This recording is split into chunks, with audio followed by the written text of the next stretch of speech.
Bonjour à toutes, bonjour à tous. Très heureuse de vous accueillir dans cette petite salle de famille. Après tout, ici, c'est notre maison, la mairie de Paris, mais c'est vrai que c'est assez somptueux. On va essayer, malgré la salle extrêmement solennelle, de rendre ce moment convivial. Je dois dire que c'est toujours un moment un peu jouissif, si je puis dire, de se dire qu'on fait les choses à l'envers. Cette fois-ci, ce n'est pas les entrepreneurs qui vont pitcher, c'est les grands groupes qui vont pitcher devant les entrepreneurs. Donc je pense que ça va être amusant. Les règles du jeu sont assez strictes. Chacune des entreprises va passer et aura 7 minutes de parole. J'ai un chronomètre en main, donc on interrompra au bout de 7 minutes, que les orateurs soient prévenus. Et vous aurez 3 minutes de questions et vous pourrez ensuite vous voir à la fin de toutes les présentations pour discuter entre vous. Je m'appelle Clara Guémard, je suis cofondatrice de Raise. Raise, c'est une, j'allais dire, à soi-même un écosystème, puisque nous avons, avec Gonzague de Blinière, mon associé, il y a 2 ans, on a fait un premier investissement qui était l'achat d'un scooter. Et avec ce scooter, en respectant bien les règles, puisque c'était lui devant et moi derrière, nous sommes allés voir les grandes réussites françaises, dont certaines vont pitcher aujourd'hui, comme Orange, comme Unibail, la Société Générale, et d'autres qui, en leur disant « investissez chez nous, nous allons, nous, investir auprès des entreprises de taille moyenne. Vous aurez un retour sur investissement exactement comme dans n'importe quelle société d'investissement ou n'importe quel fonds. Mais la magie du système, c'est que nous, l'équipe, on va donner 50% du bénéfice, ce fameux carry d'interest, à une fondation, un fonds de dotation en faveur de l'entrepreneuriat. La mécanique a fait qu'ils nous ont fait confiance, ils ont donc anticipé ce don. Et aujourd'hui, le fonds de dotation que dirige Paul, qui est ici, là-bas, et qui bavarde et qui n'écoute pas ce que je dis, et d'ailleurs ça se voit, il n'écoute pas du tout ce que je dis, c'est ça l'autorité. Il n'écoute pas du tout ce que je dis. Paul, j'étais en train de dire que tu étais le directeur général du fonds de dotation Raise. A aujourd'hui à peu près 1,2 million par an qui est consacré à ce qu'on appelle, nous, les jeunes entrepreneurs. Allô ? Oui. Les jeunes entrepreneurs de croissance, entrepreneuses et entrepreneurs de croissance, c'est-à-dire les entreprises qui ont déjà 2 ans d'âge, qui ont déjà du chiffre d'affaires et qui doivent passer ce qu'on appelle communément la vallée de la mort, c'est-à-dire le 2-5 ans qui est on a commencé à réussir, mais comment on fait pour devenir une entreprise pérenne. Donc si vous êtes dans ce cas-là et que vous avez des projets, que vous avez des enjeux sur lesquels à la fois les grands groupes peuvent vous aider et puis vous souhaitez avoir de l'accompagnement, parfois aussi du financement, bien venez nous voir. Mais je vais commencer par... Oui, ce micro est hésitant.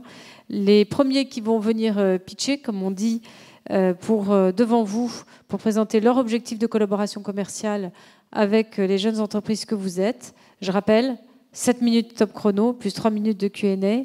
Et le premier groupe qui passe, c'est la Société Générale, avec Florent Youzan et Améryl Wang. La parole est à vous.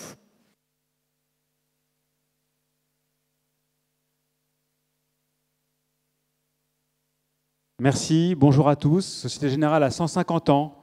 C'est une entreprise ancienne, mais très technologique.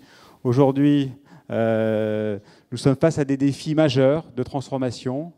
Et nous savons pour ça que nous avons besoin de vous pour être plus agiles, pour mieux comprendre nos marchés, pour trouver des sources d'inspiration et surtout pour travailler au maximum l'expérience que nous souhaitons fournir à nos clients.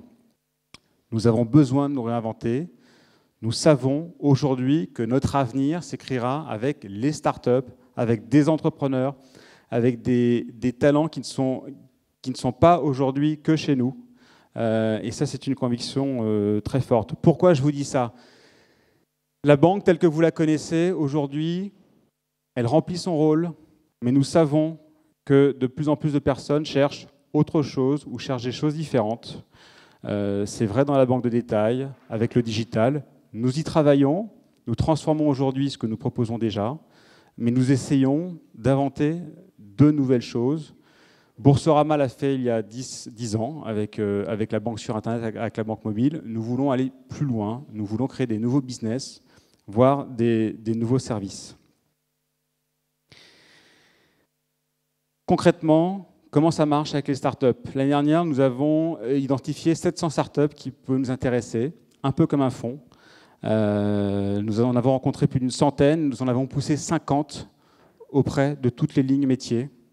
Ce qui nous intéresse, il n'y a pas de tabou, des partenariats commerciaux, des workshops, de la souscription de technologie ou même de l'acquisition. Boursorama a racheté une start-up qui s'appelle Fiduceo il y a 1 an et aujourd'hui qui est au cœur de la transformation de Boursorama. Sur les thèmes qui nous intéressent, concrètement aujourd'hui, les nouvelles interfaces, le langage naturel, la manière dont nous pouvons valoriser les données de nos clients qui nous demandent de garder précieusement, comment mieux les exploiter au service de nos clients, au service de leur expérience. Et puis il y a un autre thème qui cette année nous tient beaucoup à cœur, ce sont les jeunes. Aujourd'hui, beaucoup de jeunes font appel à la Société Générale, mais nous savons que nous pouvons faire beaucoup mieux et nous savons que nous n'allons pas inventer des choses nouvelles pour les jeunes tout seuls. C'est aussi une question de méthode. Notre enjeu aujourd'hui en interne, c'est de bosser comme les startups travaillent, de manière horizontale, de manière fluide, sans hiérarchie dans la réflexion. Pour vous, c'est une évidence. Pour nous, des structures très hiérarchiques, ça l'est moins aujourd'hui. Pour ça, nous faisons des partenariats multiples avec des tiers-lieux d'innovation, comme le Player à Paris, comme Make Sense à Paris, comme Jocolabs à Dakar. Pourquoi? Parce que ça nous permet de brainstormer de manière différente avec des gens différents. Nous aurons aussi à la fin de l'année un nouvel immeuble à Val-le-Fontenay, notre pôle technologique, 5000 personnes qui sont sur les projets de demain, dans une logique totalement horizontale et fluide. Aucun signe extérieur de hiérarchie ne sera visible dans ce lieu. Et dans ce lieu, 1000 m² seront dédiés aux startups pour permettre aux startups qui bossent avec nous de pouvoir poser leur sac à dos, une demi-journée, une journée, se connecter et travailler avec nos équipes de manière fluide, parce que l'enjeu pour nous, c'est un enjeu de fluidité. Moi, en tant que directeur de l'innovation, je me porte garant de la relation du groupe avec les startups. Et quand j'étais entrepreneur, je me suis fait avoir par un grand groupe qui n'a pas respecté sa parole. Moi, je ne l'oublierai pas. Et je n'oublie pas que quand une start-up essaie de bosser avec un grand groupe, elle attend de ce grand groupe qu'il soit réglo, réactif, transparent, que s'il n'est pas réactif, qu'il le dise, etc., etc. Aujourd'hui, nous adaptons le process pour cela avec un espèce de fast-track, mais c'est dur. Tout ça, on le fait à Paris, on le fait en région, on le fait à l'international. Et je passe la parole à Florent pour tout ce qui concerne l'Afrique. Merci beaucoup, Emeril. Effectivement, les éléments d'environnement et les facteurs clés que vient de donner Emeril sont aussi valables en Afrique. En Afrique, il se passe aujourd'hui quelque chose. Hier, on parlait de la transition numérique, mais aujourd'hui, on parle beaucoup plus de la transformation sociale par le numérique. Les Africains ont aujourd'hui adopté une autre manière de consommer la banque. Ils sont en train de trouver des méthodes pour consommer la banque. Et si nous ne voulons pas rester en marge de cette ascendance-là, il nous faut aussi porter un autre regard sur ce marché africain. Et très rapidement, le mobile est en train de réinventer aussi la technologie en Afrique parce que la plupart ont accédé au numérique par le mobile. Aujourd'hui, le paiement mobile en Afrique est un exemple tangible et le taux de bancarisation très bas en Afrique doit aussi parler à notre conscience constructive. Et rapidement, tout de suite, nous avons vu qu'il était important de porter un autre regard sur l'écosystème en Afrique. Le groupe s'est ouvert à l'écosystème des startups africaines parce que nous sommes conscients que ces startups peuvent aussi porter l'innovation au sein des nouveaux usages que nous faisons. Et pour être très concret, nous avons organisé un hackathon où il y a eu plus de 250 candidatures individuelles et en équipe de 2 à 5 personnes. Sur ces 250 candidatures, on a retenu 12 candidatures et ces 12 équipes ont participé à une semaine, un bootcamp. Ils se sont imprégnés des réalités de la banque et ils ont tout de suite trouvé des éléments qu'il fallait pour apporter l'innovation et des usages nouveaux.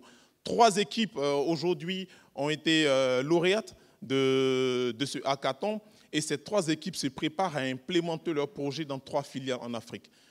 En Afrique, on dit souvent, lorsque vous voulez aller vite, allez seul, mais si vous voulez aller très loin, marchez avec les autres. Nous voulons aller loin et nous avons décidé de marcher avec les startups africaines. Je vous remercie.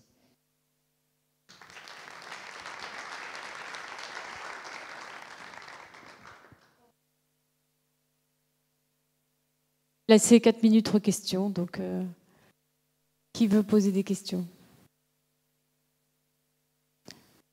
Oui, allez-y. Je pense que... Je ne sais pas si ça marche, ça. Non, c'est des micro-baladeurs. Attendez que le micro arrive.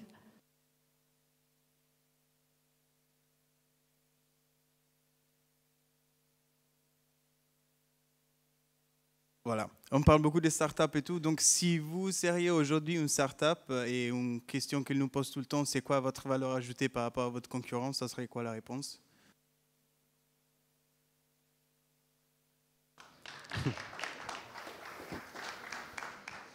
Notre valeur ajoutée telle que nous, on la souhaite, on souhaite la vivre, c'est d'interagir avec des startups pour des besoins opérationnels très concrets et réels. Voilà. Est-ce que vous pouvez donner des exemples? Oui, donc Boursorama a racheté Fiducio il y a 1 an pour enrichir son offre sur tout ce qui est agrégation de comptes et catégorisation des dépenses pour les clients. Aujourd'hui, en Afrique, on a une filiale qui s'adresse à des gens qui ne pousseront jamais à la porte de nos agences, les petits commerçants, les petits entrepreneurs. Cette filiale s'appelle Manco. Nos agents sont à scooter, ils vont sur les lieux de vente. C'est une start-up française, Tag Attitude, qui nous fournit la solution technique de terminaux de paiement pour permettre à toute la population africaine non bancarisée d'ouvrir un compte de paiement chez nous. D'autres questions? Oui, allez-y. Vous avez dit 2-3 thématiques cœur au centre de la Société Générale. Je n'ai pas vraiment entendu le côté environnement. Donc, est-ce que vous êtes en train d'avoir des procédures environnementaux en règle avec la COP21? Qu'est-ce que s'est passé ou pas? Alors, sur la dimension sociale, environnementale, nous avons un certain nombre d'actions. Par exemple, l'année dernière, nous avons lancé un fonds green parce que nous avons des clients qui souhaitent que leur investissement ait un sens d'un point de vue social et environnemental. Après, dans notre démarche d'innovation, elle est beaucoup plus globale. Et donc, concrètement, pour nous, c'est quel rôle social nous pouvons jouer pour nos clients, pour une économie, pour une société. La banque, elle est au cœur d'une économie.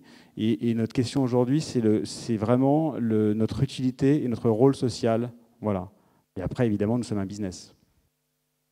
Merci. Je crois qu'on va s'arrêter là. Ah non, il y a une autre question. Pardon, allez-y. Quel est notre point d'entrée chez vous? Nous, moi. Voilà. Donc ils sont là. Vous pourrez leur parler et venir les voir à la fin. Il y a une autre question. Mais très courte parce qu'on a dépassé le temps.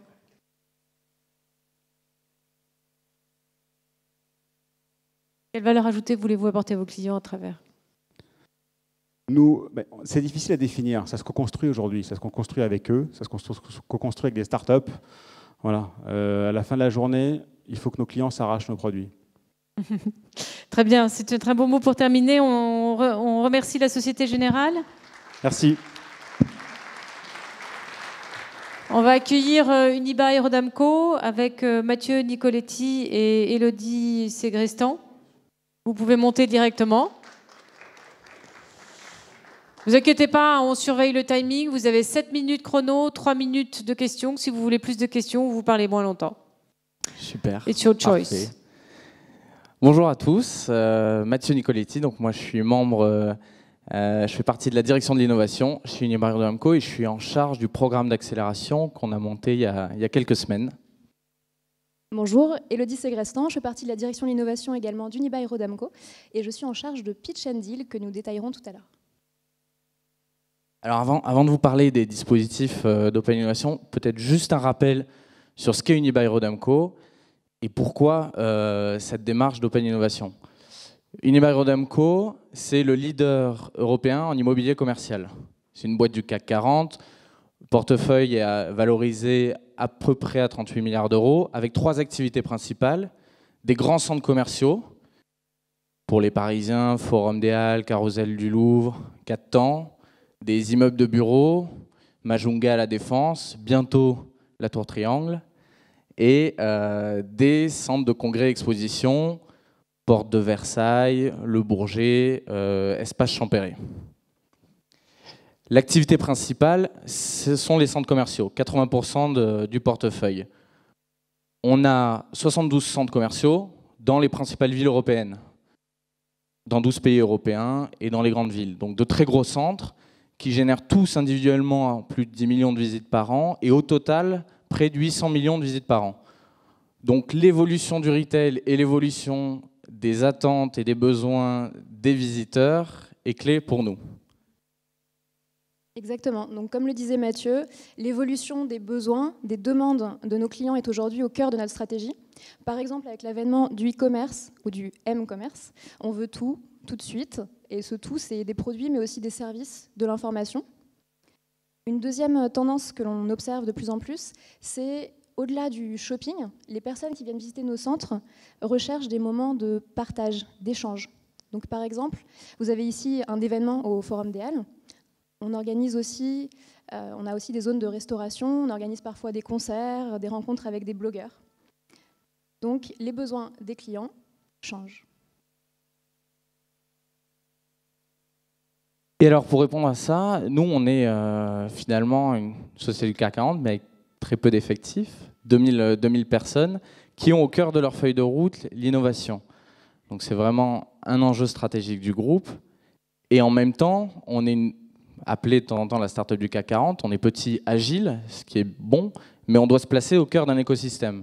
Au cœur d'un écosystème de gens qui innovent et donc de start-up, pour apporter toujours plus de valeur ajoutée au lieu qu'on opère, plus de services, plus de confort, plus de technologie, à la fois pour les visiteurs, pour nos commerçants, voire pour les gestionnaires de ces lieux. Donc un panel très large d'innovation possible. Et dans les modes de collaboration avec les startups, on va vous parler plus particulièrement maintenant de 3 dispositifs qu'on a mis en place qui s'adressent à des entités, des startups différentes. Effectivement, donc l'un de ces dispositifs, c'est Pitch and Deal. Comme le disait Mathieu, pour placer l'innovation au centre de notre stratégie, il nous faut construire une communauté collaborative autour d'acteurs de l'innovation, dont des startups. Et Pitch and Deal, c'est quoi? C'est tous les 2 mois nos bureaux au siège qui sont ouverts à 3 startups. Donc on leur donne l'opportunité de venir pitcher leurs projets, leurs solutions, devant les équipes opérationnelles, dont des top managers d'Unibail-Rodamco. Si leur pitch est convaincant, ils repartent avec un deal. Aujourd'hui, Pitch and Deal, ça existe depuis juin 2014. On a eu un peu plus de 40 pitchs, 14 contrats signés. Si je devais parler de quelques succès, par exemple, on a Instaplay, qui est une application de messagerie, si vous la connaissez, qui est intégrée aux applications de nos centres. On a également Mainlib, le locker à casque. Vous venez avec votre casque de moto sous le bras, vous pouvez le laisser dans un locker le temps de faire votre shopping. Et vous avez aussi Pitchy, par exemple. Pitchy, c'est une solution vidéo qu'on utilise surtout en interne aujourd'hui pour de la communication. Donc voilà pour les quelques exemples. Ça, c'est le premier dispositif. Et le deuxième, donc. Le deuxième dispositif, il s'adresse à des startups qui vont adresser des problématiques plus complexes, qui touchent plus à notre core business, sur lesquelles il y a besoin de co-développer, de craquer un usage ensemble. Et donc, c'est un dispositif d'accélération. Urlink, qu'on a lancé il y a quelques semaines, le format 4 mois, 2 fois par an, 5 à 6 startups accompagnées, de l'accompagnement, du mentoring, du coaching, de l'accès à du financement, à de l'hébergement, et surtout de la mise en relation très privilégiée avec les opérationnels du groupe, avec notre portefeuille de commerçants, nos retailers, et des prototypes des tests pendant les 4 mois dans nos lieux. Par exemple, le Forum des Halles va devenir très vite, là sur la première saison, un lieu de test, un lieu de prototypage pour les startups du programme. Donc on est très fiers d'avoir pour la première saison les 5 startups qu'on a accueillies la semaine dernière. On est sur cette première saison en partenariat avec le NUMA. On a eu plus de 150 candidatures qui sont arrivées au cours du mois de février. Et donc les 5 startups qu'on a retenues, Amano qui crée des des web apps révolutionnaires, Delivery qui livre tout, n'importe où, n'importe quand, Dressing the City qui est un vide dressing connecté multicanal, My Pop Corner qui permet à de jeunes marques de pouvoir se développer dans des lieux physiques, et Visibly Shop qui accompagne les commerçants dans la gestion de leur e-réputation. Et donc Mathieu le disait, Visibly Shop, la gestion des retailers, des commerçants. Aujourd'hui, inventer le retail de demain, c'est aussi accompagner les retailers de demain. Et c'est pour ça qu'Unibail Rodamco a lancé, il y a 10 ans, un concours qui s'appelle le Grand Prix des jeunes créateurs de commerce. Donc ça, c'est très simple. Le Grand Prix des jeunes créateurs du commerce, c'est le prix, le plus gros prix français pour les entrepreneurs du commerce. Donc si vous lancez votre start-up commerçante dans la food, dans le prêt-à-porter, dans le service, vous pouvez venir candidater au Grand Prix des jeunes créateurs du commerce. C'est la 10e édition cette année. L'appel d'offres est ouvert jusqu'au 15 avril. Il y a 3 prix. Le premier prix est une dotation d'1 million d'euros et l'accès à un espace dans un de nos centres. Le deuxième prix est l'accès à un espace éphémère dans un de nos centres. Et il y a un troisième prix qui est un peu nouveau. C'est un prix qui s'adresse à des pure players qui souhaiteraient se convertir ou en tout cas compléter leur schéma par une offre physique, un commerce physique. Donc une quinzaine de dossiers seront sélectionnés à l'issue des demi-finales avant l'été pour être accompagnés, coachés par des experts du retail. On a vraiment des gens des directions générales, des plus grands commerçants, des plus grandes chaînes de commerce.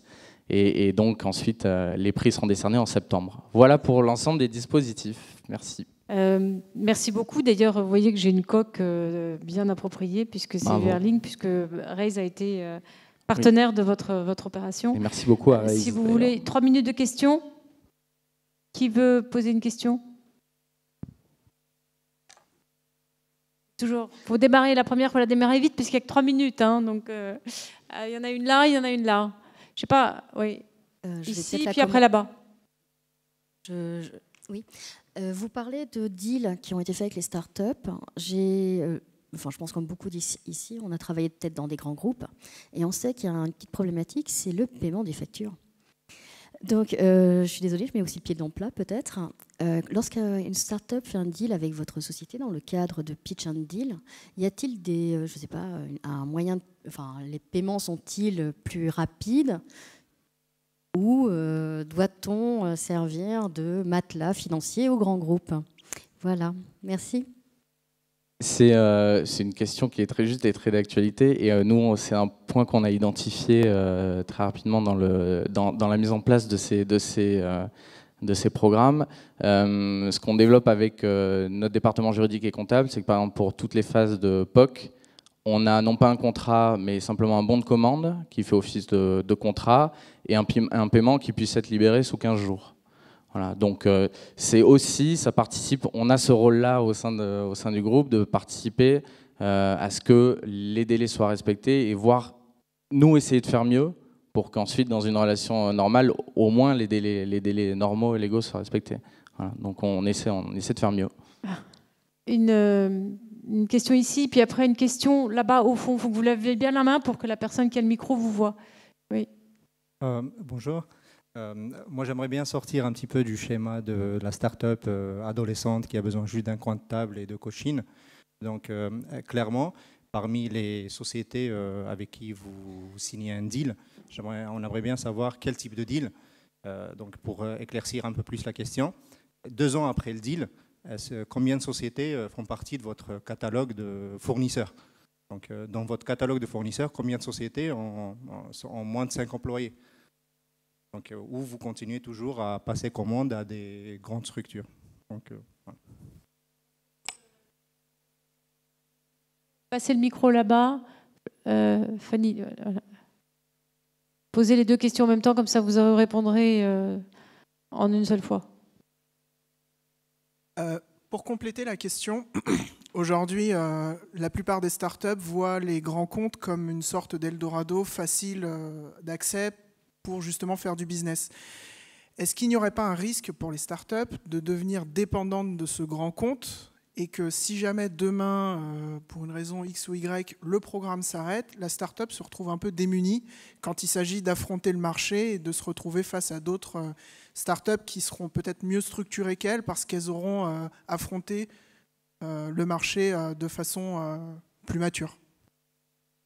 Vous avez 1 minute pour faire la synthèse. Alors, on va essayer de synthétiser. Alors, là-dessus, sur la dernière question, le programme UR-Link qui est peut-être le plus time-consuming, on va dire, pour une start-up, il s'adresse à des start-up, et ça va répondre aussi un peu à cette question, qui sont en fin de phase d'amorçage, c'est-à-dire qui ont déjà suffisamment de maturité et qui cherchent vraiment une croissance business. Et c'est l'objectif du programme, c'est pas de faire du coaching, mentoring sur de l'idéation, c'est d'offrir ce qu'on a, nous, à la limite de mieux offrir, c'est-à-dire nos actifs, notre portefeuille, nos bases de données, et donc pour faire croître le business. Et du coup, ça veut dire qu'évidemment, il ne faut pas qu'on soit dans une relation de dépendance business non plus. Et donc, dans le cadre de ce programme, ce qu'on demande, par exemple, à une start-up, c'est pendant les 4 mois, si on a un cas d'usage à développer, que ça ne dépasse pas 20% de la roadmap dans les 4 mois de la start-up. C'est évident que si on est dans une relation d'exclusivité, ça ne marchera pas. Ensuite, juste un point, et peut-être tu voudras compléter sur le pitch and deal. Sur le Grand Prix des jeunes créateurs, je n'ai pas tout le track record en tête, mais il y a des grandes success stories comme Yellow Corner, qui a été un des vainqueurs du premier prix. Donc ça, c'est sur le Grand Prix des jeunes créateurs. Big Mama a gagné, ils ont ouvert depuis 2 restaurants, on passe d'en ouvrir un 3e. Donc sur le commerçant, c'est des gens avec qui on essaie d'installer une relation pérenne et au contraire de vraiment poursuivre cette croissance. Et sur UR-Link, c'est la première saison. Donc on verra, mais l'objectif, c'est évidemment de ne pas s'arrêter à 4 mois et de construire une relation pérenne avec des solutions qui seront tout à fait innovantes pour nous. Élodie, le mot de la fin.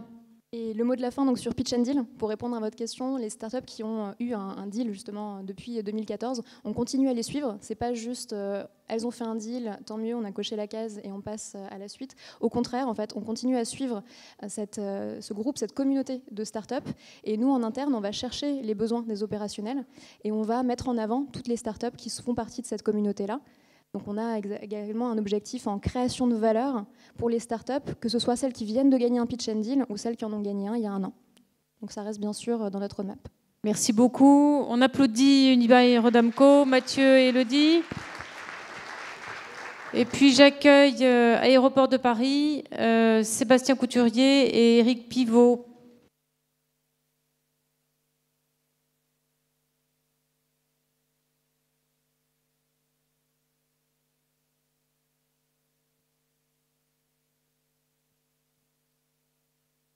Bonjour à tous, Sébastien Couturier, j'anime le pôle innovation du groupe Aéroport de Paris. Éric Pivot est le responsable du Startup Programme. Alors, juste Aéroport de Paris, c'est quoi? C'est pas que Roissy-Orly, c'est un groupe aéroportuaire mondial qui est présent sur 40 aéroports dans le monde, y compris en Afrique. Et on a 3 métiers, concevoir, construire et exploiter des aéroports. Alors l'innovation, pourquoi faire chez nous? Vous le vivez peut-être pas forcément quand vous êtes passager, enfin dans nos aérogares, mais si en fait vous le vivez, nous sommes en compétition avec d'autres plateformes aéroportuaires. On a longtemps eu le sentiment que les aéroports étaient un peu des monopoles. En fait, il n'en est rien. On est en concurrence avec Londres, on est en concurrence avec Munich, avec Francfort, etc. Les passagers vivent une expérience. C'est la première et dernière image du pays, l'aéroport. Et donc, il faut essayer de faire en sorte qu'elle soit bonne. Donc, on travaille sur 4 thématiques. Effectivement, imaginez, donc, enjeu de compétitivité. L'innovation chez nous, c'est vraiment cet axe-là qu'on souhaite mettre en avant. Et on a besoin, effectivement, des startups pour nous aider à l'atteindre. Imaginez des nouveaux services au travers de nouvelles technologies. Expérimenter, évidemment. Diffuser la culture de l'innovation, ça c'est en interne dans le groupe, on a tout un travail à faire pour acculturer les gens. Et le fait de participer à des événements comme ça offre la possibilité à nos collègues aussi de vous rencontrer et de comprendre comment on peut travailler avec vous. Et puis après, l'idée c'est de déployer, évidemment, ne pas rester qu'au stade expérimental. Voilà un peu les 4 grands domaines sur lesquels nous travaillons. Alors, les missions de notre activité, donc, classiquement, voilà, on essaie de créer de la valeur à court terme au travers de prototypage et de méthodes de projet accélérées. Et puis, on a lancé 70 expérimentations en 4 ans sur nos plateformes. Et bon, vous voyez ce que c'est qu'une plateforme aéroportuaire. C'est une vraie ville qui vit 24 heures sur 24. Et c'est un terrain de jeu assez incroyable parce que finalement, on adresse des sujets B2C, B2B. C'est extrêmement vaste comme terrain de jeu. Et puis on essaie de créer de la valeur à moyen terme. Alors qu'est-ce qu'on met derrière cette composante? C'est simplement d'essayer de créer des nouveaux business models, effectivement, des nouvelles offres de services. Je vous prendrai 2 exemples. On n'était pas attendu sur le sujet des drones, mais les drones au sens opportunité, pas au sens menace. Je pense pouvoir dire qu'on est des aéroports un des plus actifs en matière de cas d'usage drone en milieu outdoor et en milieu indoor. Ça obéit à des procédures tout à fait normées avec la navigation aérienne, donc tout ça est cadré. Ce n'est pas ce que vous lisez dans les journaux, donc c'est une approche qui nous permet vraiment de nous aider en termes d'efficacité opérationnelle pour des opérations de maintenance et autres, y compris en indoor dans les grands bâtiments. On n'était pas attendu sur ce domaine-là, on n'était pas attendu sur le domaine des véhicules autonomes, pourtant ça va bouleverser nos manières d'exploiter les aéroports, ça devrait améliorer la qualité de service à terme en termes de connectivité quand vous êtes en correspondance. Voilà un levier formidable pour essayer d'améliorer votre expérience qui parfois peut être compliquée sur des grandes plateformes aéroportuaires. Alors comment on fonctionne? Ça c'est juste les coulisses. Pour y arriver, budget dédié, sanctuarisé, qui a plutôt tendance à augmenter alors que dans de nombreux grands groupes, on a quand même tendance à contraindre les budgets. Donc on nous laisse une certaine autonomie là-dessus. Rattachement directement à la direction générale. Ça aide quand ça coince des fois sur des projets et qu'il faut donner le petit coup de pouce. Des circuits de décision courtes, l'entreprise accepte qu'on ait des procédures un peu plus allégées. On est un groupe aéroportuaire public et donc on est soumis à la commande publique. Donc il faut qu'on trouve quand même des formes qui permettent de respecter les contraintes des startups. On essaye de faire en sorte que ça fonctionne. Évidemment, une implication des business units, des métiers, terrain. Si on ne les embarque pas quand on vient proposer une de vos solutions, une nouvelle techno, c'est voué à l'échec. Donc on a un réseau de champions au sein de nos business units dans les différents terminaux pour nous aider à accompagner les expérimentations. Et puis évidemment, le droit à l'erreur, ça paraît un peu tarte à la crème, mais c'est important dans une entreprise d'ingénieurs, de constructeurs qui a des process très normés. Alors, Eric. Donc on a 4 grands thèmes d'investigation. Le premier qui est le Smart Airport, à savoir on cherche évidemment à capter tous les signaux et à analyser tous les signaux environnementaux de nos clients, à savoir les passagers, mais aussi tous les métiers qui composent l'aéroport, afin, une fois analysé, de fournir évidemment le service le plus contextualisé, voire même prédire vos besoins de service, puisque vous êtes tous à un moment donné usagers de nos services. Donc d'anticiper l'ensemble de ces services et de les proposer au plus près de vous, à savoir évidemment sur vos terminaux mobiles, ce qui est le format le plus simple, mais grâce à des recherches avec aussi des académiques, on va vraiment au plus près de vos sens. Et donc on développe un ensemble de concepts depuis des choses déjà disponibles et en avance de phase, mais également sur des temps à moyen terme, c'est-à-dire 2 ou 3 ans. On a un deuxième pan de recherche qui va être tout ce qui est lié à la mobilité. Alors évidemment, la mobilité dans nos aérogares, un aéroport c'est grand, c'est vaste, on est souvent encombré de bagages ou on veut que ça aille vite parce qu'on est pressé. Donc on va chercher à réduire ces temps et à développer un ensemble de dispositifs pour pouvoir être plus efficace pour vous transporter du point où vous allez rentrer dans l'aéroport jusqu'à l'avion. Et l'autre dispositif autour des mobilités, c'est également un aéroport, notamment parisien au nord de Paris, c'est de réduire les temps entre le moment où vous allez rentrer dans l'aérogare et le moment où vous allez être dans la ville. Donc c'est vraiment réduire et d'optimiser tous les points intermodaux, à savoir le rail, la route, etc. On a un troisième pan, comme Sébastien l'évoquait, on est finalement une ville à part entière avec énormément de métiers, avec des process industriels très complexes, avec un environnement réglementé. Donc afin d'améliorer nos missions, on va de plus en plus recourir à l'automatisme et à des dispositifs automatiques, c'est-à-dire concrètement des robots, et soit terrestres, soit volants, à savoir des drones. Enfin, on a tout un pan de recherche également autour des nouvelles méthodologies de travail pour insuffler au sein de nos salariés des nouvelles méthodes de travail, elles aussi innovantes, et également optimiser nos consommations d'énergie. Concrètement, la mission innovation, c'est quoi? La mission innovation, ça va être de détecter en extérieur l'ensemble de vos brillants concepts, de vos brillants services, afin de pouvoir les décliner chez nous en interne. Et donc, on a aussi une cellule de veille interne afin de comprendre où vont les axes stratégiques, la maturité de chacun de nos métiers, pour pouvoir créer une charnière entre vous et nous et aller jusqu'à les décliner concrètement dans une expérimentation. Notre cellule innovation, s'il y avait une chose à retenir pour vous, elle est finalement le catalyseur de vos concepts chez nous avec une déclinaison pratique. Et ça va falloir vous arrêter. Désolé, hein, je suis le flic. Hein. Des questions? Oui, ici, là, d'abord. Flora là-bas, de l'autre côté. Fanny, pardon.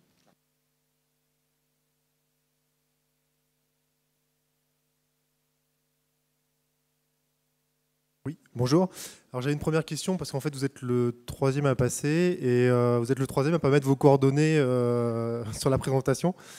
Alors, on a créé un point d'entrée. Là-dessus, vous tombez au niveau des 4 personnes chez nous, donc qui vont recevoir immédiatement votre message. Ça, c'était une des premières choses qui étaient demandées par les startups. Pardon juste d'intervenir là-dessus. C'était par où on rentre chez Aéroport de Paris et comment on travaille. Donc le site web dédié, c'est aussi un moyen de vous expliquer en gros quelles sont les thématiques et les manières avec lesquelles on travaille.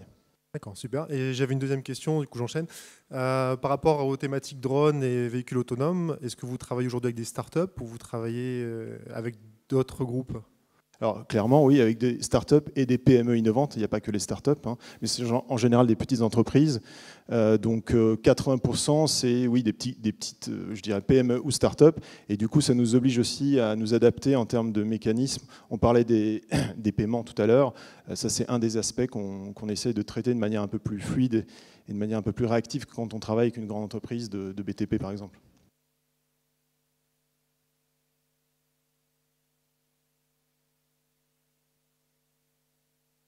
De façon très concrète, comment se traduit l'accompagnement d'Aéroports de Paris pour les startups? Alors, il y a une palette de services. Enfin, après, c'est au cas par cas, hein, mais ça peut aller de la simple offre de valeur en termes de visibilité.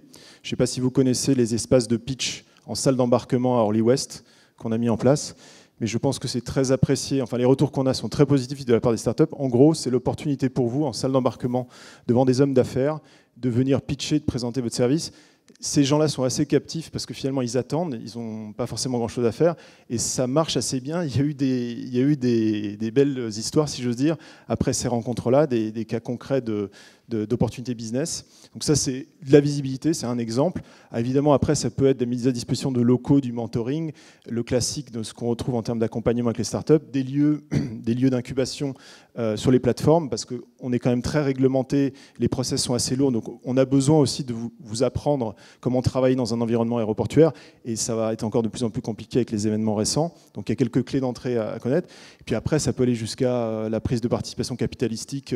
Enfin, je veux dire, si je prends le champ extrême, donc on a vraiment une variété à la fois de domaines, puisque l'aéroport, comme on l'a dit, c'est vraiment une ville, et un champ d'offres de valeur qui est assez vaste. Merci beaucoup. Je vais reprendre votre carte de visite avant de partir, s'il vous plaît. Avec plaisir. Merci beaucoup. Pardon pour la perturbation. La maire de Paris est venue voir ce que nous faisions ici, donc je l'accueille. On vous applaudit, on vous remercie. Merci Aéroport de Paris. Elle était accompagnée par Martine Sorel, qui dirige une toute petite start-up qui s'appelle WPP et qui fait pas 30 milliards, enfin, qui est le deuxième groupe mondial de la communication. La Poste maintenant, Hugues Hansen et François Guénaud.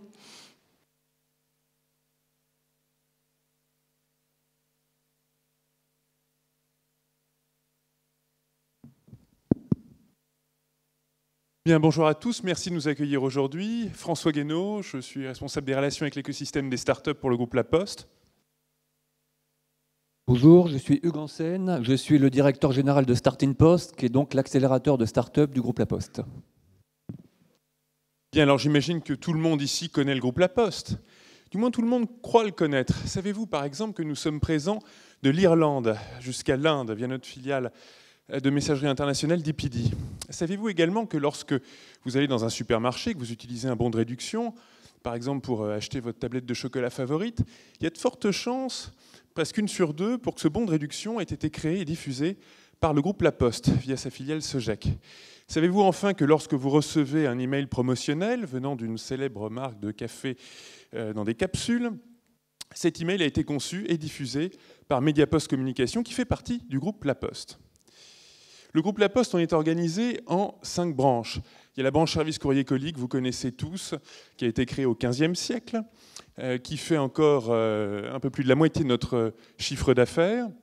Vous avez DPD Group, qui est donc notre filiale dont je vous parlais de messagerie internationale. Vous avez la Banque Postale, que vous connaissez également. Et puis pour diffuser l'ensemble des biens et des services qui sont conçus par ces 3 branches, nous avons un réseau de distribution physique. 16 000 points de contact sur le territoire, ça fait de ce réseau le 2e réseau de distribution en France, juste après les buralistes. Et puis, et surtout pour vous les startups, la branche numérique de La Poste, qui bien évidemment s'occupe de concevoir et diffuser l'ensemble de nos services numériques B2C, mais qui comporte également deux activités B2B très importantes. Mediapost Communication, c'est tout ce qui a trait à la performance relationnelle des marques, et Docapost, c'est tout ce qui a trait à l'efficacité opérationnelle des entreprises.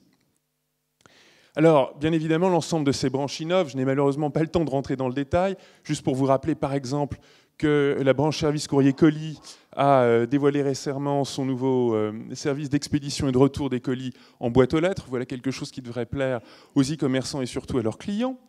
Dans le réseau des bureaux de poste, on expérimente plein de choses ces dernières années. Ça fait un peu plus de 2 ans que nous expérimentons les imprimantes 3D. Nous avons également placé des beacons en bureau de poste depuis quelques mois. Mais ce qui compte surtout, c'est ce que nous allons faire avec vous, les startups. Alors, qu'est-ce qui nous intéresse à La Poste? Tout ce qui a trait au fintech, tout ce qui a trait aux services de proximité, aux objets connectés, à l'e-commerce et à la logistique urbaine, à la silver economy, à l'e-santé, à la confiance numérique et enfin aux données. Presque tout, me direz-vous. Et pour ce faire, on a différents modes de collaboration avec les startups. Alors la plupart d'entre vous vont tout de suite penser à une relation client-fournisseur classique. Mais on peut aller plus loin. On est amené chaque année à co-construire des prototypes de services, une douzaine, avec des startups. Et puis on a la chance de pouvoir s'appuyer sur un accélérateur de startups, Start-in-Post, que va vous présenter Hugues dans un instant. Nous avons également lancé spécifiquement pour les startups spécialisées dans les objets connectés un programme, French IoT, qui a emmené un certain nombre d'entre vous à Las Vegas au CES cette année. Et puis enfin, nous sommes présents, comme nos camarades d'ADP, dans le fonds de capital risque Xange Private Equity, qui investit de 500 000 à 5 millions d'euros dans des startups. Je laisse maintenant la parole à Hugues pour Start-in-Post. Donc Start-in-Post, c'est l'accélérateur de start-up du groupe La Poste, et notre objectif, c'est de mettre en place et de favoriser la mise en place de partenariats business entre des start-up innovantes et des entités opérationnelles du groupe. Quand je dis partenariat business, je veux dire un partenariat qui va développer le chiffre d'affaires de la start-up et également le chiffre d'affaires du groupe La Poste, puisque, nous le savons, vous recevez de moins en moins de courriers et vous envoyez de moins en moins de courriers. Donc le groupe La Poste a pour priorité numéro 1 de lancer des nouvelles offres pour développer son chiffre d'affaires.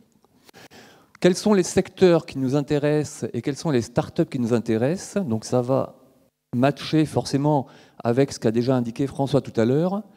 Le groupe La Poste explore 3 grands domaines d'activité.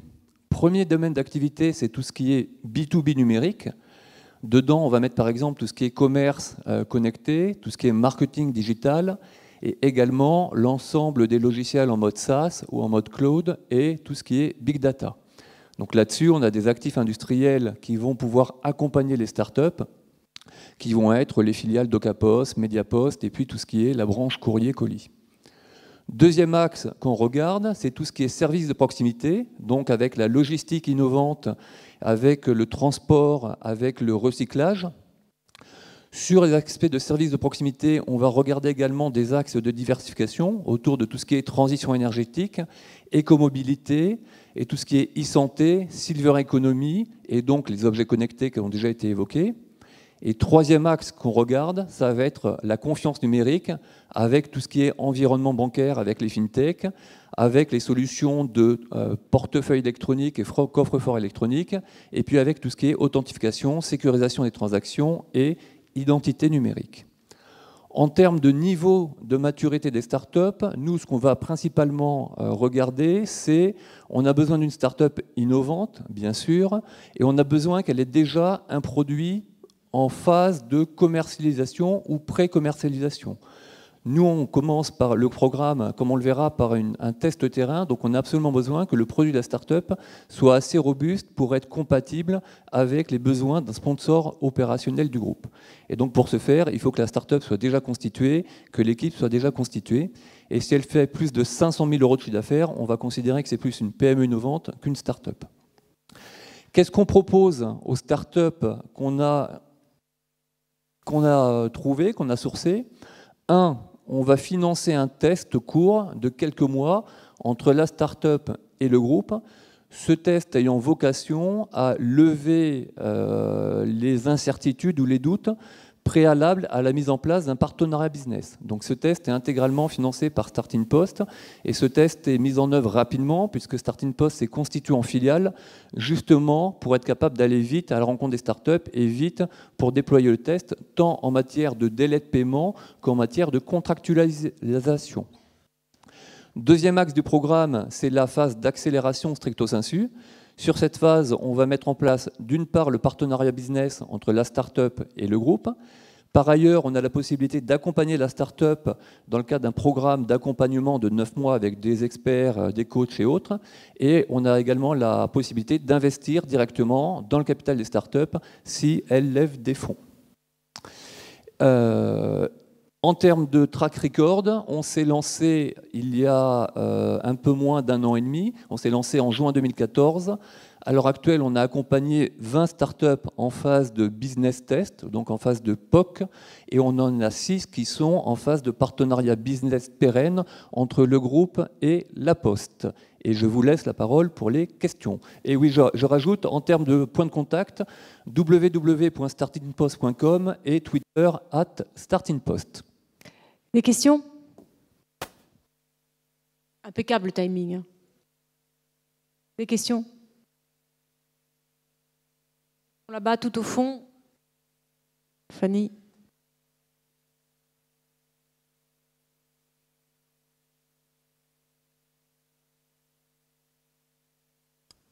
Bonjour, Mira Baganti, Startup Never Eat Alone. Merci pour votre présentation que je trouve extrêmement intéressante et dynamique. Également, vos slides sont très appréciables. Si on veut travailler avec vous, comment faisons-nous, cher monsieur? La méthode la plus simple, c'est d'aller sur startingpost.com, d'aller sur la rubrique postuler et de laisser un dossier de candidature. Le point clé de Starting Post, c'est qu'on étudie les dossiers au fil de l'eau. Donc on n'a pas une logique de promotion et d'appel à projet. On est toujours ouvert à étudier avec l'équipe la totalité des dossiers qu'on reçoit au fil de l'eau. Le gros avantage, c'est qu'on peut mettre en relation la start-up ainsi sélectionnée avec la bonne business unit également au fil de l'eau et donc d'aller très vite dans la mise en place des business tests si on a un matching entre la start-up et le groupe. J'ai eu un retour de votre organisation qui nous a dit que si on voulait intégrer votre structure, étant donné que votre organisation était un petit peu, on va dire, compliquée, complexe, il fallait au moins 1 an. Est-ce que c'est toujours d'actualité?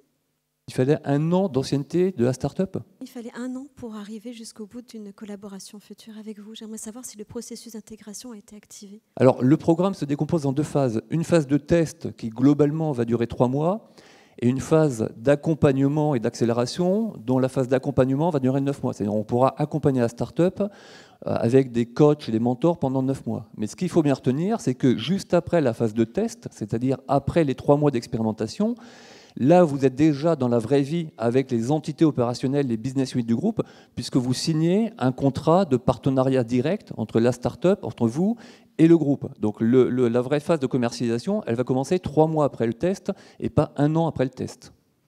Merci. Une dernière question? Merci. Ça a été clair. Ma question tourne autour de votre stratégie par rapport à l'international. Est-ce que c'est la même stratégie que vous avez pour les startups qui sont en dehors de l'Union européenne? Alors nous, on fait du sourcing principalement en France, puisque c'est en France que la Poste est majoritairement implantée. On a quand même à peu près 20% du chiffre d'affaires de la Poste qui est en dehors de nos frontières, donc en Europe principalement. En termes d'accompagnement des startups, on est tout à fait ouvert à recevoir des dossiers de startups internationales et à voir si le produit de la startup nous paraît intéressant, voir comment on peut les accompagner pour justement, éventuellement, se développer en France. Ce qu'on peut noter sur le slide, c'est que là, c'est les 8 dernières startups qu'on a accompagnées. Donc globalement, c'est les startups qui ont mis en place des business tests avec nous sur globalement les 6 ou 7 derniers mois. On a Dose, qui est une startup qui est franco-américaine, qui est installée à la fois à New York et à Lyon. Et donc on a accompagné à mettre en place un test au sein du groupe La Poste. Beaucoup. On va remercier La Poste, Hugues et François. Et accueillir Air France, Pierre-Olivier Bandet.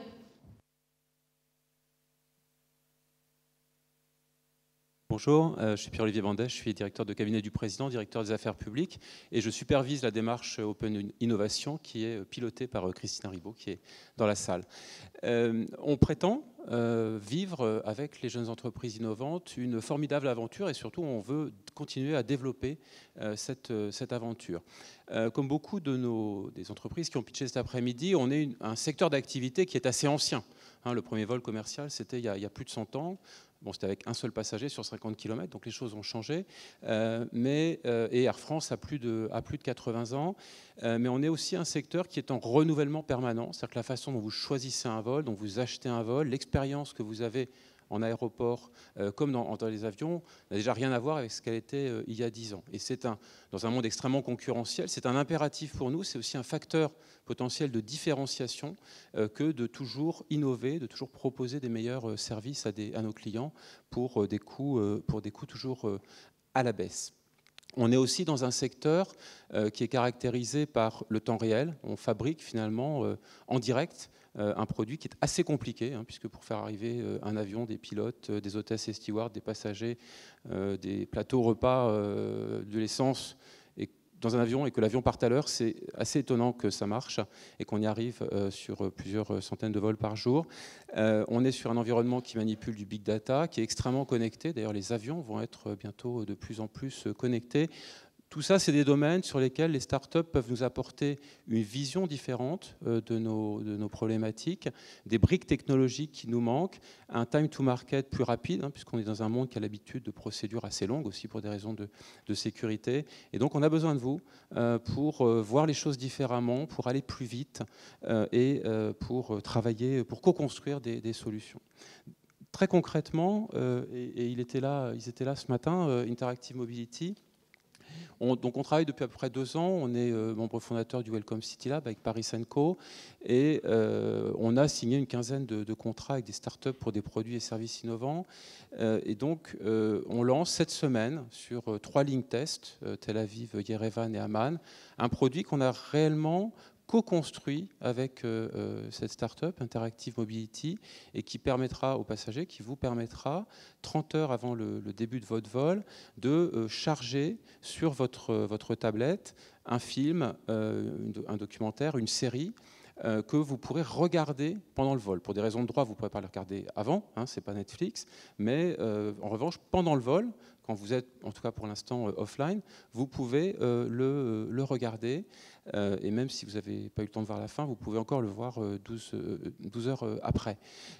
Et donc ça nous paraît assez intéressant parce qu'à travers ce partenariat, on passe un cap supplémentaire dans nos partenariats avec les startups, c'est-à-dire qu'on va vraiment dans un produit co-construit qui devient un maillon assez important, assez essentiel du service offert à nos passagers. Et comme je le disais, on lance sur des lignes tests, mais notre ambition, c'est de l'étendre à terme, potentiellement, à toute l'Europe. Donc, à des vols aujourd'hui qui, contrairement à nos vols long courrier, ne bénéficient pas de systèmes de vidéo à bord un peu plus sophistiqués. Donc ça, c'est ce que vous pouvez faire pour nous et ce qu'on peut faire ensemble. Ce qu'on peut faire pour vous, enfin en tout cas des petites illustrations, ce qu'on fait déjà, c'est que, comme notre métier c'est de faire voyager les gens, et notamment les entreprises, comme les startups ont une tendance, et c'est tout à fait positif, à aller voir dans le monde entier ce qu'elles peuvent faire, on peut vous aider à voyager. Et donc, on a des partenariats, notamment dans le cadre du partenariat entre Paris Co et New York d'ici. Ils sont là aujourd'hui, peut-être même dans la salle. On est partenaires, c'est-à-dire que très concrètement, on offre des billets, mais on ne veut pas faire que ça. On veut aussi participer à la sélection des startups membres de l'échange. Puisque bien sûr, on veut aussi savoir quels sont les projets qui sont le plus pertinents pour nous. On est aussi partenaire, j'ai rencontré tout à l'heure, de My African Startup, donc pour faire voyager aussi des startups africaines vers Paris ou vers l'Europe de façon générale. Bon, je vais passer vite. On est présent sur un certain nombre de toutes les opérations finalement pour nous de l'écosystème de la French Tech, et on considère que c'est très important pour nous, bien sûr, de voir ce que vous faites. Je pense que c'est très important aussi pour nos collaborateurs. Il y en a quelques-uns dans la salle. Moi, chaque fois que je vais dans ces événements et que je vois des personnes d'Air France que je connais par ailleurs, que je rencontre dans les bureaux, je suis frappé de voir à quel point ils sont engagés dans ces réunions, dans ces meetings. À quel point ils sont intéressés, à quel point ça les enrichit quand ils reviennent ensuite travailler dans les différents secteurs de l'entreprise dans lesquels ils travaillent. Toujours dans le cadre de la facilitation, on a lancé en décembre 2015, ce qui était une première mondiale, un crowdfunding de miles, c'est-à-dire que concrètement pour des passagers fréquents qui ont sur leur compte Flying Blue des miles, ils peuvent bien sûr les utiliser pour voyager en loisir, mais ils peuvent aussi en faire don à des startups, aux startups qui sont nos partenaires. Et ça marche. C'est-à-dire que depuis, on a lancé ça il y a à peu près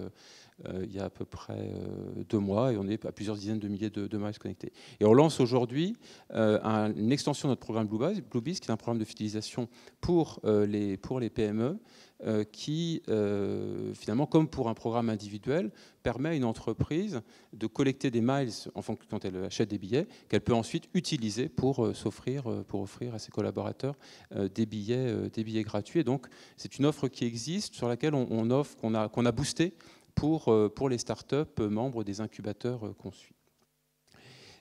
Là, comme je disais, je passe vite, puisque je voulais en venir à notre autre annonce d'aujourd'hui, qui est que nous souhaitons vous inviter toutes les startups qui le souhaitent, à nous aider à révisiter le modèle de l'aérien. C'est-à-dire qu'en gros, tout est ouvert, à part la maintenance aéronautique, qui est un domaine un tout petit peu sophistiqué, mais tout le reste, c'est-à-dire l'expérience du voyage, depuis l'achat du billet, le parcours au sol, le parcours en vol, même l'agencement dans l'avion. On travaille en partenariat avec l'Airbus Business Lab.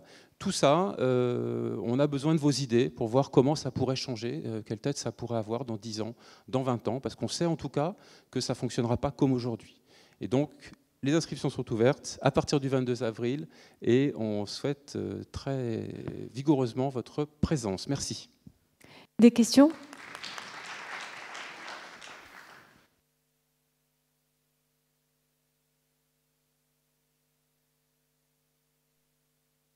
Tout devant ?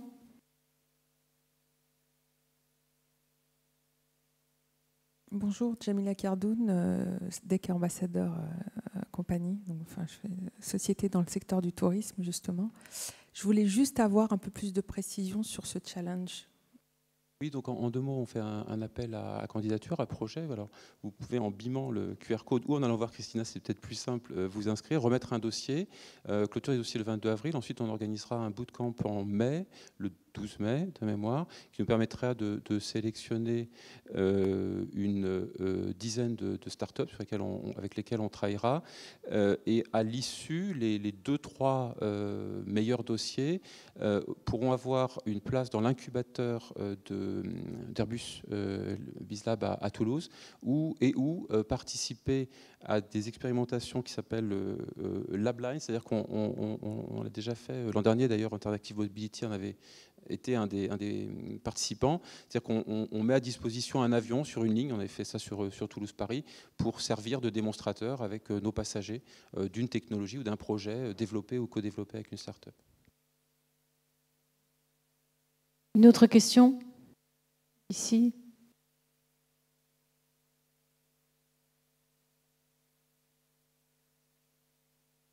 Bonjour, merci pour votre présentation. Je suis Marie de la start-up Never Eat Alone. Et je trouve que c'est génial que vous offrez des billets d'avion. Et aussi, on voulait savoir comment est-ce que vous aidez vos collaborateurs, comment les startups peuvent aider la transformation digitale en interne. Donc, est-ce que vous faites travailler des startups pour vous aider dans la transformation digitale en interne? À ce stade, non. C'est vrai qu'on on lance par ailleurs un programme de transformation digitale. Donc c'est vrai qu'Amit, dans le challenge, ça peut faire partie des réflexions.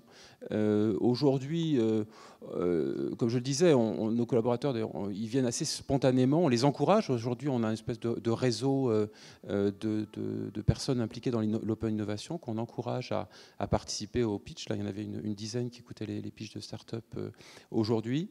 Donc on réfléchit aussi à des notions d'entrepreneuriat interne, donc à encourager des personnels qui auraient un projet personnel, qui auraient un projet de lancement de start-up à le développer tout en restant salarié. Donc on réfléchit à des choses comme ça. Mais je pense que vraiment le plus important, c'est aussi l'état d'esprit que véhiculent ces contacts avec les startups dans les échanges dans la façon dont les gens travaillent ensuite à l'interne. J'ai discuté, c'est pas trop long, mais avec Interactive Mobility, je lui ai dit, mais ça n'a pas été trop dur avec les achats, parce que franchement, moi j'ai des expériences avec les achats chez nous, que c'était juste l'enfer, parce qu'on a l'habitude d'acheter des trucs très compliqués, donc les achats plus juristes, je m'occupe aussi de juridique, ça peut être l'enfer. Et en fait, le gars me dit, non, finalement, ça a été hyper simple, mais parce que les gens de chez vous, les informaticiens avec qui on travaille, les gens du marketing avec qui on travaille étaient tellement convaincus qu'ils sont allés voir les achats, ils leur ont dit, mais attendez, on fait ça très très vite, et il dit, le contrat, on n'a jamais eu un contrat signé aussi simplement. Donc c'est vraiment l'état d'esprit que ça peut donner à nos collaborateurs qui le diffusent en interne. Et c'est ça qui est aujourd'hui le plus intéressant pour nous. D'accord, merci beaucoup Pierre-Olivier. On applaudit Pierre-Olivier. Merci Air France. On accueille Orange avec Ludovic Santonze et Pascal Latouche.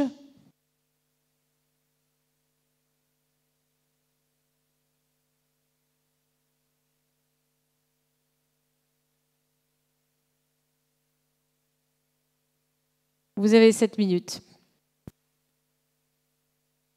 Je me présente. Ludovic Santonze, je travaille à la RSE et particulièrement sur des programmes de développement en Afrique. Mais je vais d'abord laisser la parole à Pascal Latouche, qui lui est le directeur de l'Orange Fab France. Donc, bonsoir à tous. Donc, Pascal Latouche, directeur de l'Orange Fab France. Vous voyez ce slide? C'est exactement le style de slide. Je ne souhaite pas du tout que vous sortiez de cette salle en ayant ça en tête, pour être très clair. Vous êtes des gens concrets, vous êtes des startups, il faut que ça aille vite, et vous n'avez pas de temps à perdre à essayer de tout comprendre, donc c'est straight to the point. Pour être efficace dans le discours, finalement, extrêmement efficace, moi je vais vous poser juste une question, c'est de savoir quels sont ceux qui, parmi vous, ont entendu parler ou qui savent ce que c'est qu'Orange Fab France? Qui lèvent le doigt, que je sache d'où je pars. Donc il y a quand même quelques personnes, c'est bien. Orange Fab France, ou plutôt les Orange Fabs, c'est parti finalement d'une, non pas seulement d'une vision, mais d'une réalité. Nous, en tant que grand groupe, on a besoin d'apporter des solutions innovantes rapidement à nos clients. Voilà, parce que c'est extrêmement concurrentiel, on parle souvent de hyper-compétition. Et vous, en tant que start-up, ce dont vous avez besoin, c'est de trouver des clients. Donc oui, on a besoin d'investissement. Lorsqu'on est une start-up, ça permet de faire levier. Mais finalement, une start-up, c'est une structure économique qui vit de clients.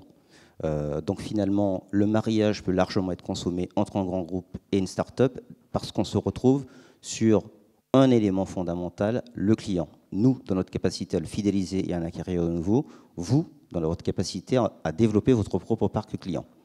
Donc on a conçu et lancé le programme Orange Fab. Orange Fab, ce sont des accélérateurs business dont l'objectif, c'est l'élaboration de partenariats commerciaux. On n'est pas dans un rapport client-fournisseur, mais des partenariats commerciaux. On est présent aux quatre coins du monde avec une bonne dizaine aujourd'hui d'Orange Fab, que ce soit en Afrique, en Europe, aux États-Unis. L'idée étant que, par exemple, vous prenez la France. En France, on va accélérer la start-up, la renforcer d'un point de vue managériel pour pouvoir conclure en partenariat commercial en France d'abord. Et ensuite, on utilisera l'ensemble du réseau des Orange Fabs dans le monde comme des plateformes d'attaque des marchés étrangers. Je n'ai pas peur du terme, oui, je parle bien de plateformes d'attaque des marchés étrangers parce qu'on est bien dans une guerre économique. Et cette guerre économique, il faut que la France la gagne au travers de l'excellence de ses startups. Partant de là, on a d'autres programmes. Alors j'ai commencé mon propos en ayant petite boutade sur ce slide, mais c'est dire qu'au-delà des Orange Fab, nous avons de nombreux dispositifs. On veut pouvoir répondre de façon la plus précise possible aux besoins de chaque start-up. Moi, en tant que directeur d'un accélérateur, je crois pouvoir dire, et tous mes collègues, Hugues et bien d'autres, on croit pouvoir dire que chaque start-up est unique en la matière. Elle a des besoins qui sont uniques à un instant donné, à un moment donné, et par conséquent, il est utile pour un grand groupe, quel qu'il soit, d'avoir une palette finalement de propositions à vous faire. Je vous ai parlé d'un dispositif. Sachez que moi-même, et je vais céder la parole à mon collègue, et ce collègue seront à votre disposition pour vous donner les bons interlocuteurs dans ces formidables labyrinthes que constituent les grands groupes, afin surtout que vous évitiez de vous y perdre, parce que si vous vous y perdez, vous allez perdre du temps, et à un moment donné, on ne vous retrouvera plus dans le grand groupe. Ce serait dommage. Donc je cède la parole à Ludovic, qui va vous parler d'un autre aspect finalement de l'accompagnement que peuvent avoir les grands groupes auprès des startups, toute la partie RSE. Merci. Premièrement, je voudrais signaler à la Société Générale qu'ils sont partenaires d'un incubateur Saboutech en Guinée, au même titre qu'Orange ou Bolloré et d'autres qui ont monté cet incubateur, dont la directrice générale est ici. Donc je vous invite à prendre contact avec elle et à discuter avec elle, puisque dans votre présentation, je trouve que ça manquait un petit peu vis-à-vis de l'Afrique. Nous, ce qu'on a essayé de faire en Afrique, on est présent dans une vingtaine de pays, les besoins de développement sont très très importants, la demande de structuration des écosystèmes entrepreneuriaux est très importante, on se doit d'y répondre, c'est notre responsabilité, et donc on a lancé un programme qui va déployer des dispositifs d'accès au financement. Je vais vous donner des exemples très concrets. On vient d'ouvrir un fonds d'investissement en partenariat avec des acteurs comme investisseurs et partenaires pour le développement. C'est le fonds Teranga Capital qui permet, c'est du fonds equity d'amorçage qui permet d'amorcer des startups au Sénégal. On travaille aussi avec des gens qui font du crowdfunding. On a ouvert un site de crowdfunding avec Hello Asso en partenariat en Côte d'Ivoire, et on travaille sur le Sénégal avec des gens comme KissKissBankBank, qui est devenu un partenaire d'Orange, puisque le fonds Orange Digital Venture est rentré dans le capital de KissKiss. Donc voilà, on essaye d'apporter des dispositifs d'accès au financement, puisque ça manque beaucoup, des dispositifs d'accompagnement. On a 4 incubateurs aujourd'hui, qui ne sont pas des incubateurs Orange, mais qui sont des incubateurs qu'on a initiés pour la plupart, et on a invité d'autres grands groupes à venir participer à la gouvernance et au financement, donc Sénégal, Niger, Mali et bientôt Guinée. On a des dispositifs de formation au code, qu'on est en train de déployer dans des pays, puisque ça manque énormément et il faut renforcer un peu dans l'écosystème l'accès à la formation. Et puis un certain nombre d'outillages qu'on met à la disposition des startups, des API et des outillages autour du big data, mais que je n'aurai pas le temps de vous détailler ici. Voilà. Autre chose, tous ces dispositifs, on les met en réseau. On a un réseau qui est en train de se monter qui s'appelle Afrique Innov, dont la tête de pont est en France, à Bondinov. Donc c'est une porte d'entrée pour attaquer un peu, c'est un réseau d'incubateurs africains, et c'est une bonne façon aussi de rentrer dans ce réseau pour avoir des points de chute pour des startups françaises qui s'intéressent à l'Afrique, on peut leur offrir des points de chute dans ces incubateurs et des partenariats potentiels entre des startups africaines ou des entreprises africaines et des startups françaises. Voilà. Merci beaucoup. Les questions? Merci.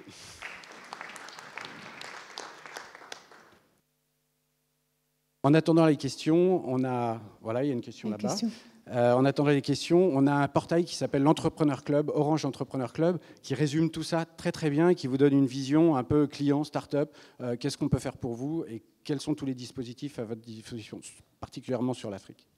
Oui, bonjour. J'ai une question. C'est par rapport à l'accélérateur de business. Ça se passe comment? Ça commence comment? Ça dure combien de temps?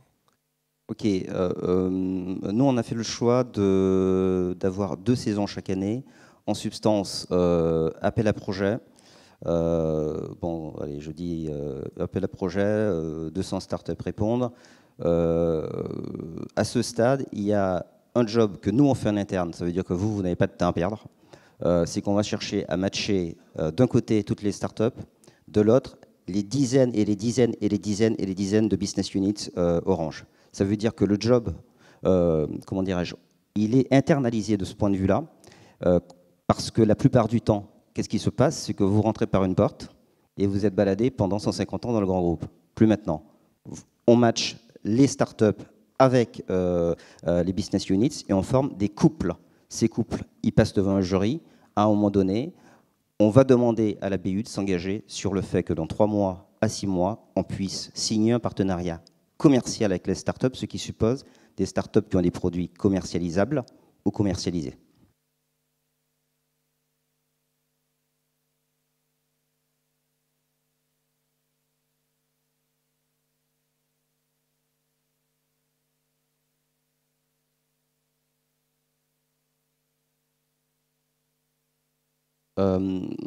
J'ai eu la chance, en fin de compte, depuis 2-3 ans que je fais ce métier, de me rendre compte qu'en cumulant l'ensemble des axes stratégiques de grands groupes qui travaillent dans le numérique, finalement, j'ai tendance à vous dire, on est dans le numérique. C'est-à-dire que ce qui m'intéresse quelque part, c'est de faire matcher la proposition de valeur de la start-up avec le besoin d'une ligne de marché Orange, que cette ligne de marché soit une ligne petite, moyenne ou hyper stratégique. Pourquoi? Et c'est un point qui est extrêmement important. Il m'est arrivé de dire, par exemple, tel axe est supra-stratégique, de voir en face de moi, allez, 3, 4, 5, 10, 50 startups intéressées et intéressantes, et pourtant de ne rien pouvoir faire pour une raison très simple. C'est que sur cet axe stratégique, les roadmaps Orange sont tellement blindés à dans 2 ans qu'on ferait perdre son temps à la start-up. Donc, j'ai tendance à vous dire, retenez qu'on est dans le numérique au sens large et que dès lors que vous avez une proposition de valeur, produit, service dans le numérique, on fera le job qui consiste à voir si oui ou non, ça peut matcher sur l'une des milliers de business units Orange. Merci beaucoup. Merci Ludovic, merci Pascal. On les applaudit. Et last but not least, Microsoft avec Arnaud Girard et Thomas Lucchini.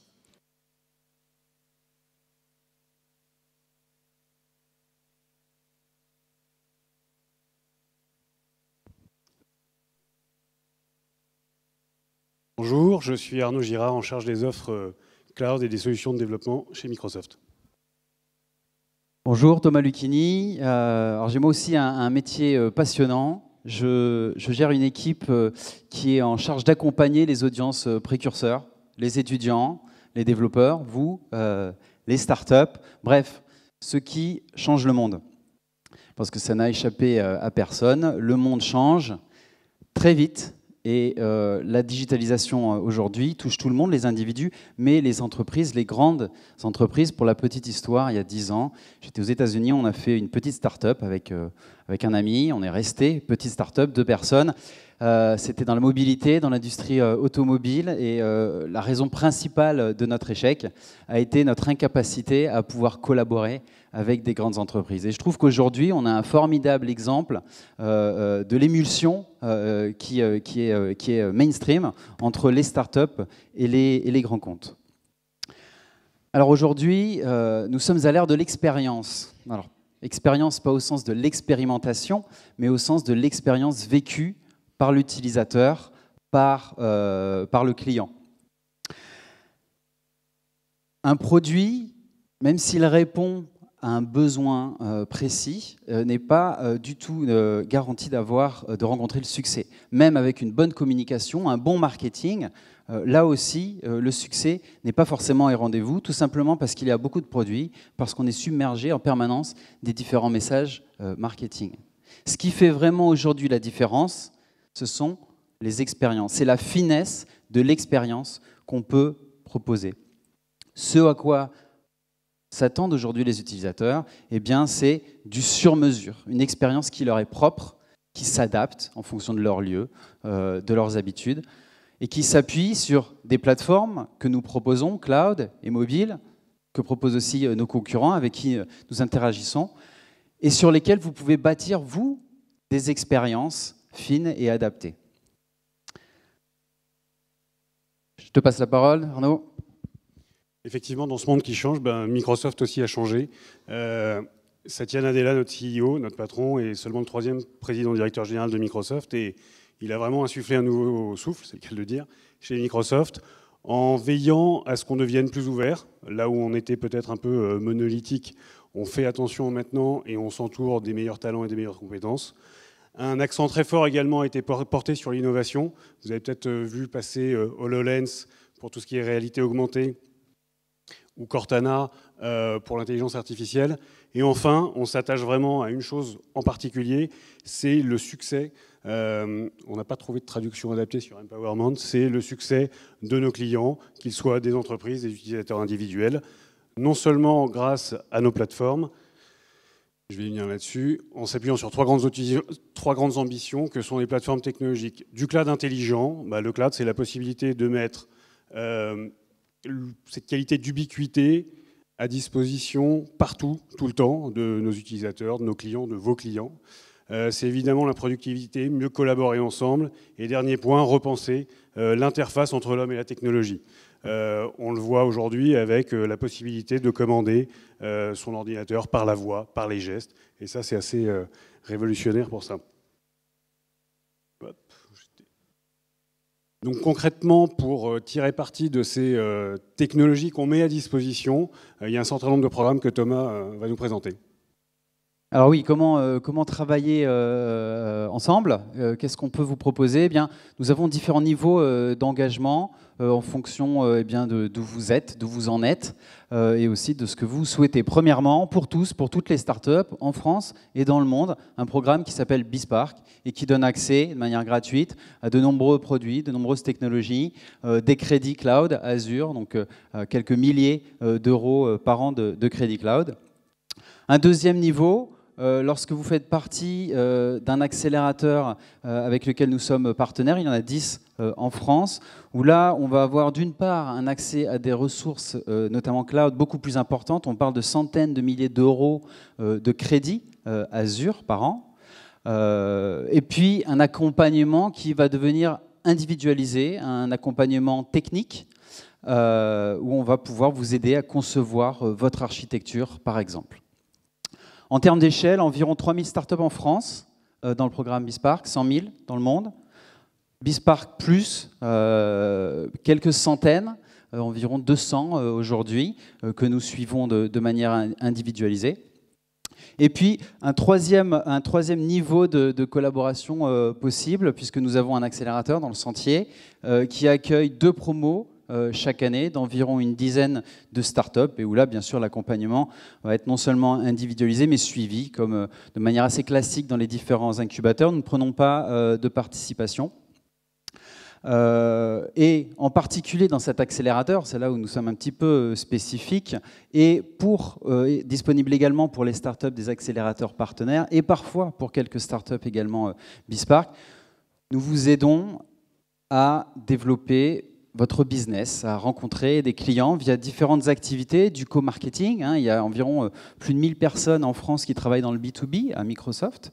Donc on peut faire des campagnes ensemble, on peut faire des événements ensemble, des événements orientés métiers, des événements horizontaux, verticaux, donc pour les CMO par exemple, mais aussi pour le métier du retail par exemple.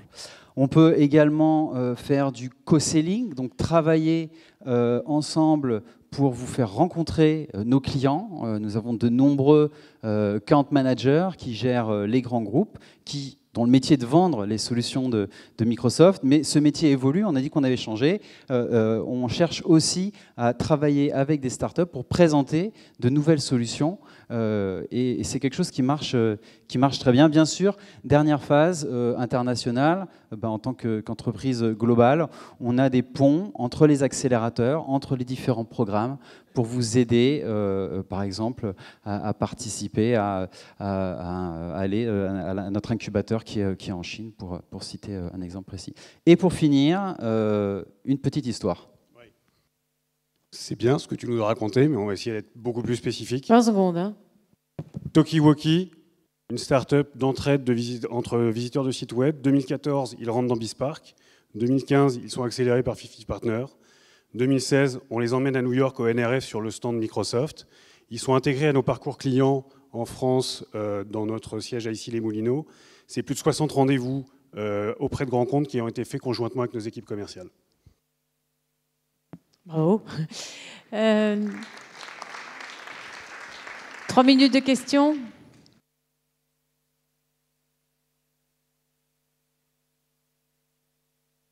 Alors, en attendant, si jamais il y a une question, un contact, donc mon nom pour faire simple, thomas.lucchini, L-U-C-H-I-N-I, @microsoft.com. Et puis, je vous répondrai et vous mettrez en relation en fonction de ce que vous recherchez. Thomas.lucchini, L-U-C-H-I-N-I, @microsoft.com. Pas de main qui se lève? Si, une question là-bas.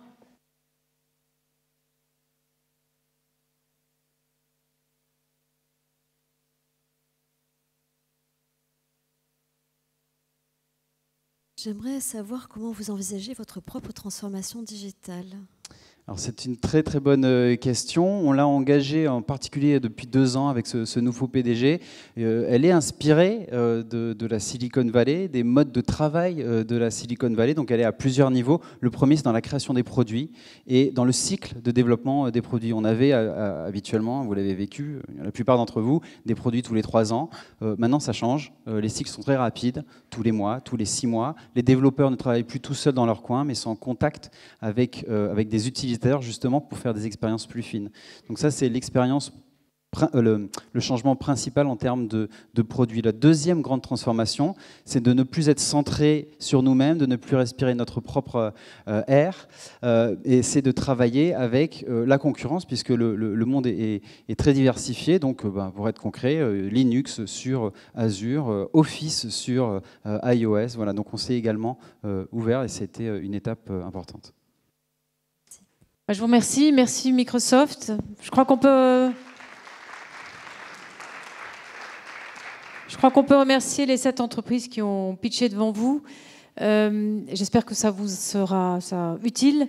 Juste avant que vous alliez vous retrouver pour discuter et partager vos cartes de visite, vos commentaires, vos projets éventuels, simplement vous dire que nous avons, avec Bain, fait une étude qui s'appelle David avec Goliath, que je vous recommande d'aller voir sur le site de Raise.